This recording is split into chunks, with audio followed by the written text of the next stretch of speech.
சொல்லுங்க யாரு? உங்க புள்ள வந்து திருநெல்வேலியில படிக்காமல, ஆமா. அவன் என்ன காரியம் பண்ணிக்கிட்டு இருக்கான் தெரியுமா உங்களுக்கு? ஐயா என்ன பண்றேன்?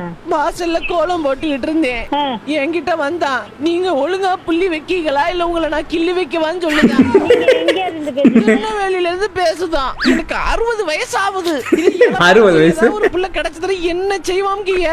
செருப்பை கடிக்க அவனை அடிக்க வேண்டியதானே? செருப்பு கழட்டி அடிக்கலாம் தான். ஆனா நானும் ஒரு புள்ளைய பெத்தவ தானே. உனக்கு வயசு என்னடா அந்த வார்த்தை கேக்குற அப்படின்னு நீங்க அடிச்சிருக்கணும். நான் அதுக்கெல்லாம் ஒண்ணு தப்பு சொல்ல மாட்டேன். அவன் இதுக்கிட்ட நான் படிக்க வைக்கிறேன்னா என்னத்த சொல்லுதுன்னு எனக்கும் தெரியல. பாத்துக்கிடுங்க. அப்படியே அத்தன் புத்தி அப்படியே இருக்கு. அப்பன் புத்தி. செருப்பை கடிக்க ஒரு நிமிஷம் இருங்க அம்மா. என்ன இதெல்லாம் விளையாட்டாயா? யார் என்ன சொல்ல நம்புறதாயா? ரீசெண்ட் டைம்ஸ்ல தீபக் ப்ரோவோட நிறைய வீடியோ பார்த்திருக்கேன். அவரோட பெரிய ஃபேன்னே சொல்லலாம். நீங்க அவரோட ஃபேனா இருந்தீங்கன்னா மறக்காம கமெண்ட்ல சொல்லிருங்க.